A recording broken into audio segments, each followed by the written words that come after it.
It is the Pastor's Heart and Dominic Steele and a SWOT analysis of the changing youth ministry environment. A special focus on better collaboration. Andy Stevenson and Ruth Lee are with us. The youth ministry environment is changing. It is much harder for Christian teenagers to be Christian amongst their peers. And teenagers just don't walk in the door of a church anymore. It's not even that parents decide that they want their kids to go to youth group. The cultural changes, the increasing pushback against churches are taking their effect. But what is working? What are the opportunities? And how do we do youth ministry on the front foot rather than on retreat? Andy Stevenson is Director of the Sydney Anglican Youth and Children's Ministries and Special Religious Education.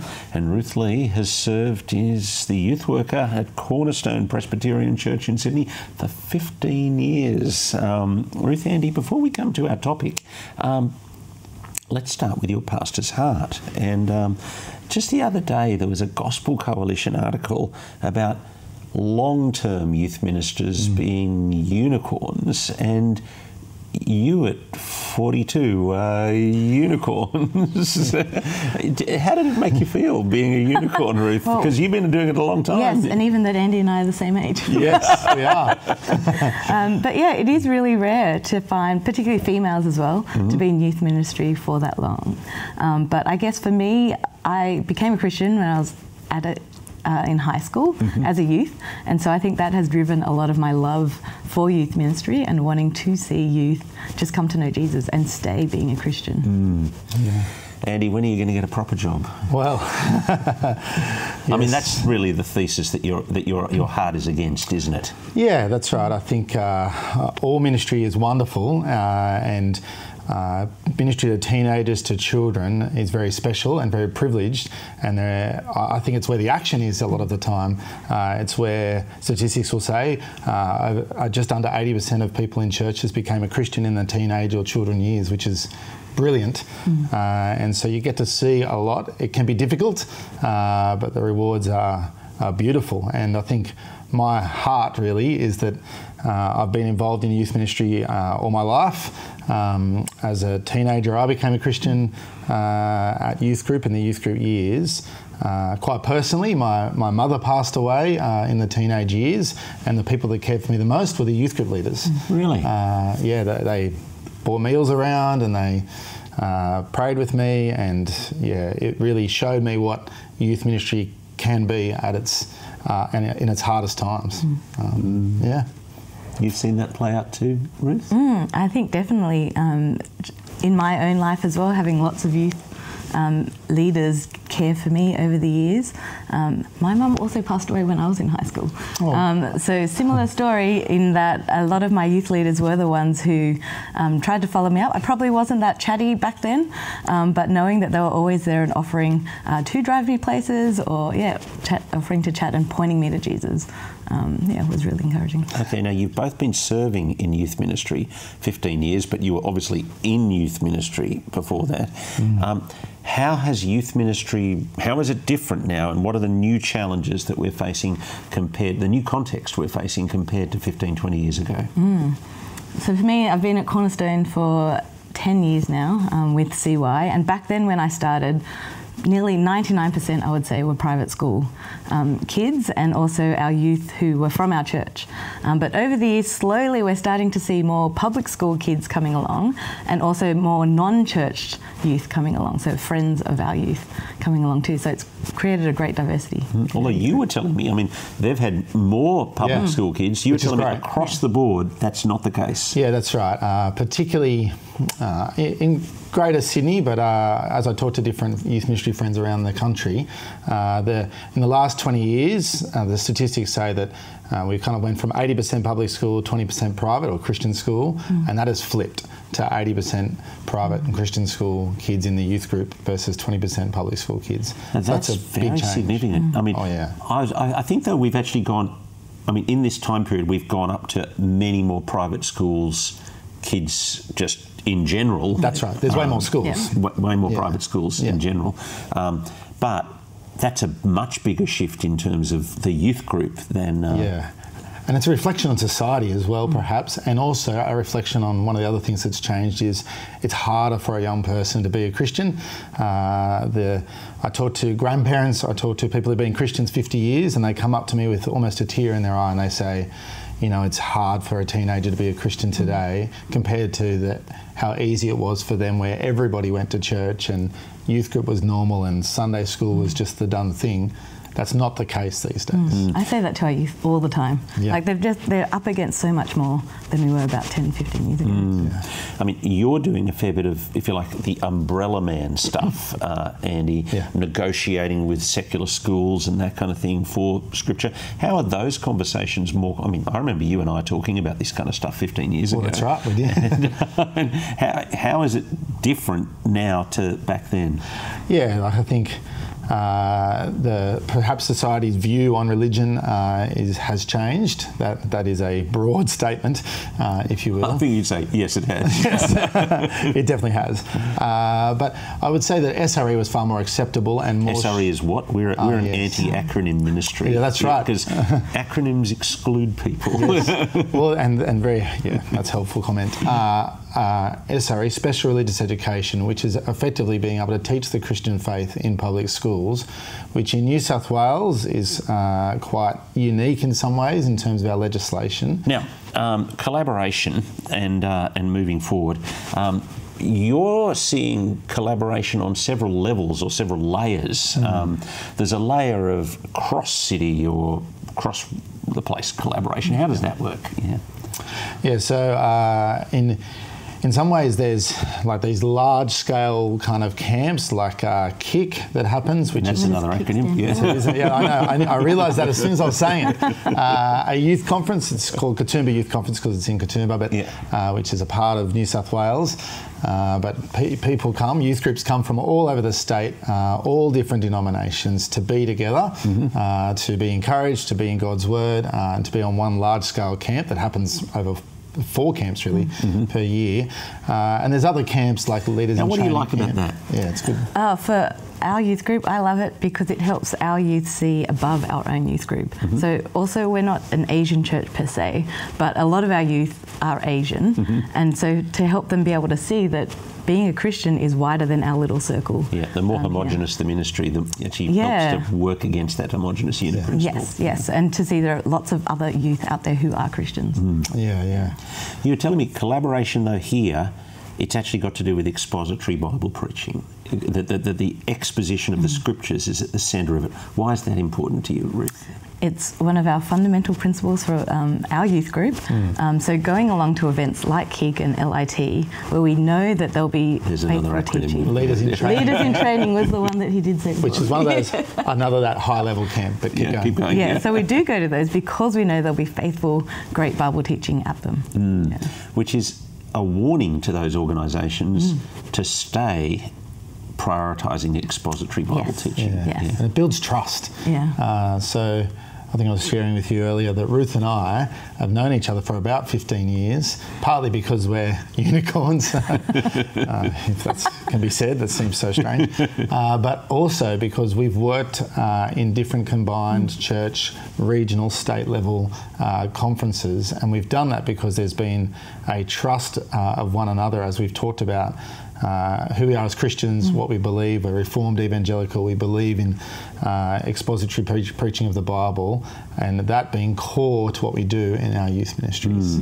Talk to us about trust, Ruth. Yeah, that's been a big key, I think, in doing collaborative ministries. I remember Andy calling me one time years ago to talk about KIC and their program and what they were wanting to change and whether or not would that be something that we'd be on board with if you did make those changes, to help build that trust and kind of go, yep, the program's changing slightly, but it's actually for the better. And it's still based on the Bible. So over the years, just having incidental conversations, running into Andy at conferences, at camps, I think has helped because, I don't know, youth ministry, it's busy.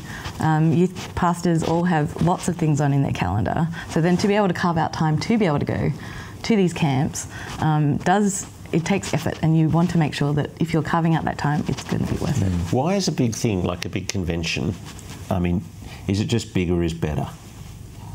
It's a good question, isn't it?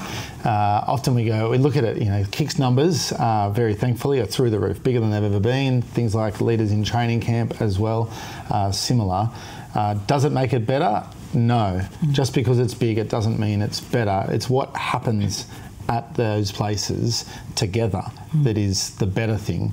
So the better thing is saying, okay, Ruth, myself and a whole bunch of other youth ministers, we bring our combined experience, our combined resources, our different skill sets, and we put those together to be able to train young people in the gospel, to be able to teach them God's word, to be able to help them be Christians wherever they are.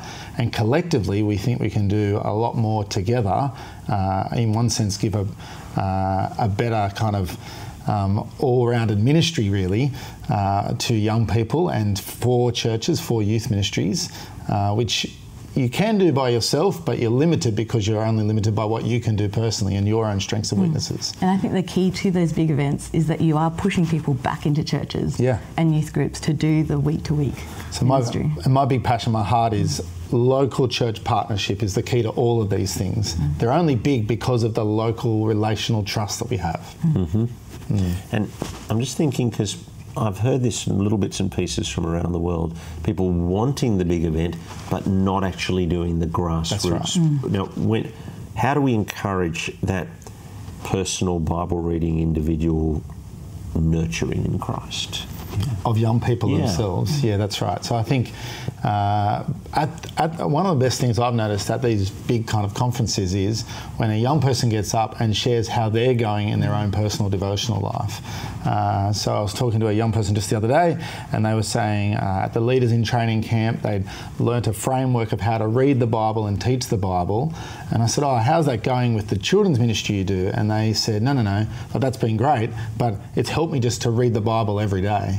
To be able to share that with everyone else is unbelievably encouraging. So I think taking the Christian habits, if you like, the discipleship life, and being able to put that as the focus of what we're doing at these big things is crucial. Yeah, that's what I think, Ruth. Agree. So I think when we did an Inner West Youth Combined event, and part of that was getting youth up there to share their testimony, but we also had another testimony of a youth sharing about being in a youth group and what that looked like on the ground for them to be Christian as well. So tell us, we'll move from big city to more local region, and you're in the Inner West, just up the road from us, and there was a night just a month ago. That your church was involved in. That I was at. It was great.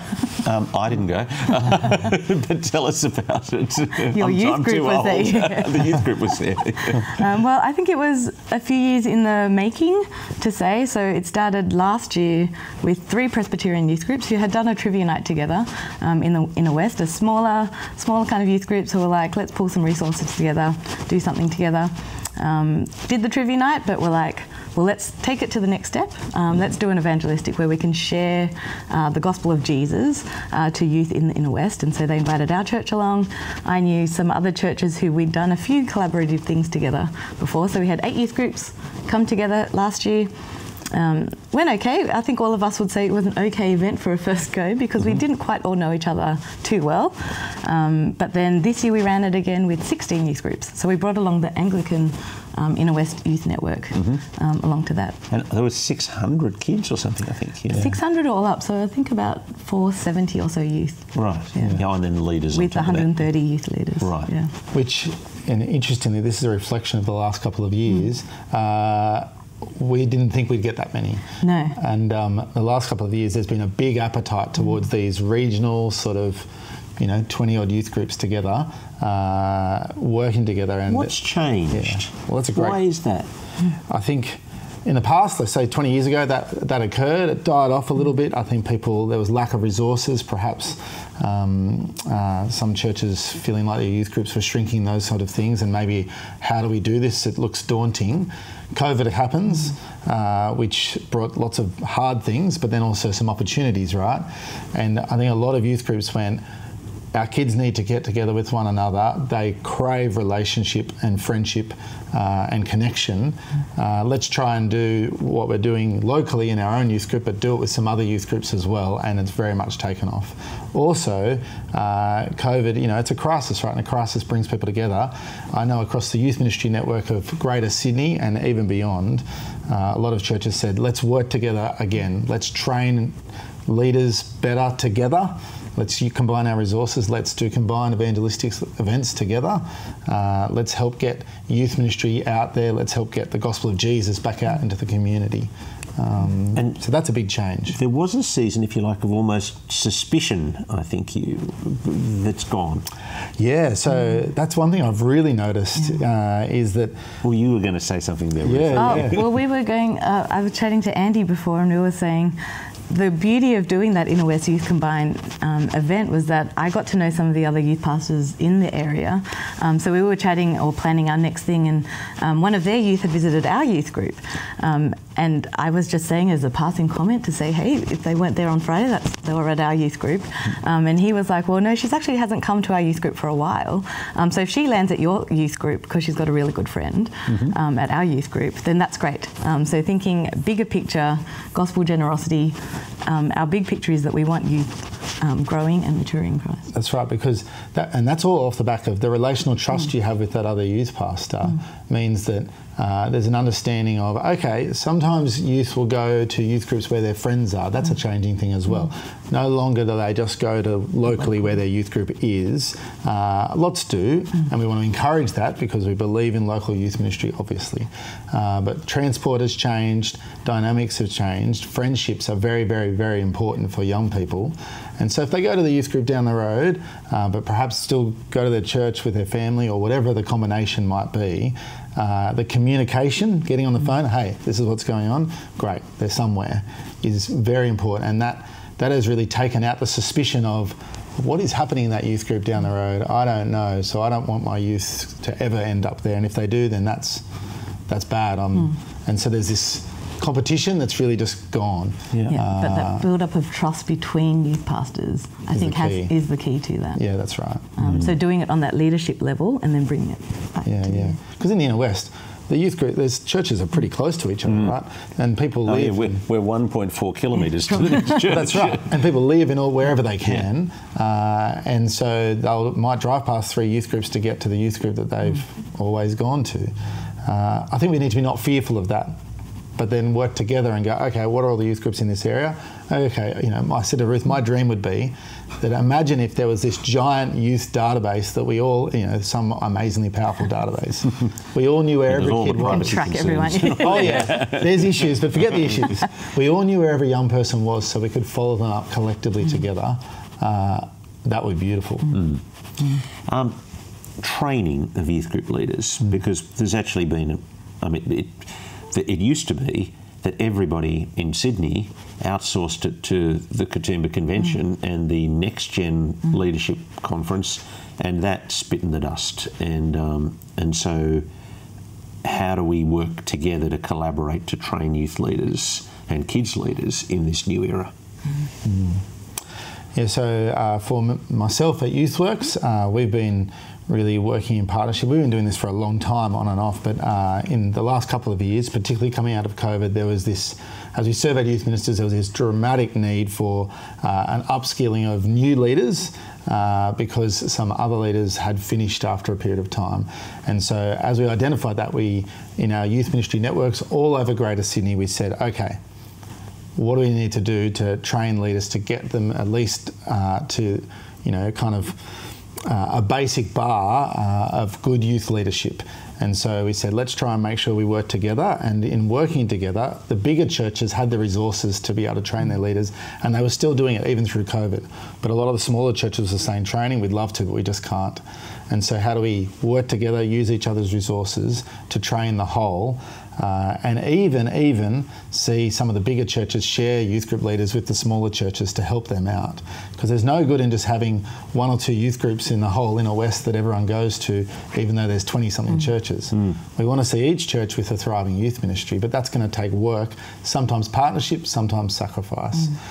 So part of that was, let's train together so we can use all our resources again, get all the youth pastors. If there's 10 youth pastors in a room, they can all run a different training workshop. How good's that? We can train each other, train all our leaders together. So those training days have really taken off. This year we've trained nearly 2,000 youth group leaders across training days all over Greater Sydney, which has been brilliant. Next Gen still happens online and people sometimes download those resources, but that getting together really... It's gone from 800 people doing a week to a handful doing that's right. it online. So, it's nothing compared to what it was. Yeah, so and it was formative, I remember, for somebody like me, taking on, 1992, being given a youth group to lead and having no idea what to do and learning about how to do expository teaching in a youth context. And just how to actually teach the Bible in a small group. That was what I learned when I went. What do you do, Ruth? What do we do? Yeah, that's right. What church do? How have you navigated this? Well, we found also over the years too, the Australian Fellowship of Evangelical Students run their the great national training event. Yes, national training event in Canberra. And so previously, a lot of our leaders would do all those, and it's kind of ebbed and flowed. A lot of our leaders do go through those stages now to do that, but we do our own training. So it's kind of collaboration with the with the universities. So we're a fairly large youth group for Sydney and in the Presbyterian world. So we do have the resources to run our own training that we do once a term. But we also do, last year we started going to Leaders in Training for the first time.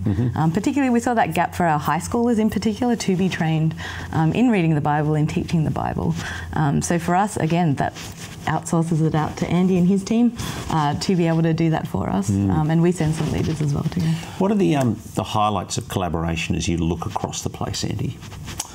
Yeah, I think at a real grassroots level, seeing teenagers become friends with one another across the youth groups, I've seen that. And I've seen then those guys, they might be in different youth groups but at the same school and they're running a lunchtime group together, but then later on I've seen over the years that they then might go to some university together or they're helping run some conference, or those relational benefits for the young people to encourage them in their own Christian faith, to help them feel like they're part of something bigger, and then to do gospel ministry together now as teenagers, which is brilliant, and then in the future as well, has been a real big benefit.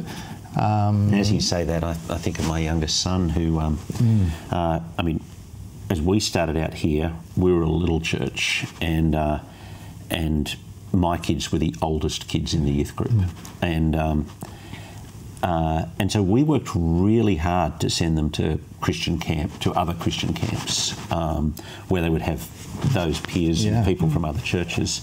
And they did make Christian friends. And then earlier this year, one of the kids from one of those camps, now grown up, living in Wollongong, asks my son to be a groomsman. And I just thought, wow, here he is at 24, being asked to be a groomsman by a guy he met at a Christian camp from collaborative. And it just helps them to feel connected and part of God's big kingdom, God's big family. And to know they're not the only Christian at their school. So I think that's at that grassroots level, that's a big benefit of a strength, if you like, a highlight of collaboration. Another highlight is utilising those resources across the churches. It can be hard for a bigger church sometimes to share their resources. But when I've seen bigger churches share their resources with smaller churches, the benefit is tremendous. And they actually, I think they grow in their own leadership and ministry and themselves. And they grow as a church because they're not just thinking of themselves, but they're thinking of others, which is a great principle, really. What do you want to say to senior pastors who are watching, listening to us now? I think the main thing I want to say is don't be fearful of working together. The fears of losing kids to another youth group, they might be real if there's no trust or understanding of the youth group next door, but get to know one another. I think the benefits far outweigh the weaknesses, if you like. I think that sometimes it's difficult for senior ministers to. They've got so many things to think about. And so sometimes churches working together on all manner of projects can be hard, whereas in youth ministry it's relatively simple. They're age-specific programs that are being run. There's lots of good options out there of things to do. If you're a senior minister of a bigger church, be generous, and you'll be surprised of the benefit that you'll receive. I think of back into the early 2000s, I know that St Ives did this.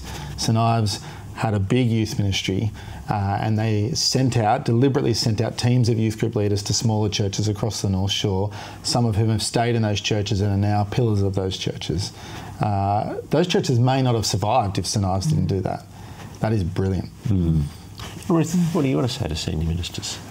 I'd say, talk, network, get to know the person down the road, and just, not be fearful, and do it even just for mutual encouragement, I think, too, because we're all in it together. We're all wanting to see youth come to know Christ. So if we're all in it together, we're praying together, we're supporting one another, and it's for the benefit of the kingdom. Thanks so much for coming in. Thank you. My guests on the Pastor's Heart, Ruth Lee. She's a youth worker at Cornerstone Presbyterian Church in Sydney, and Andy Stevenson, Director of the Sydney Anglican Youth Children Ministries, along with special religious education. My name's Dominic Steele. You've been with us on the Pastor's Heart. We'll look forward to your company next Tuesday afternoon.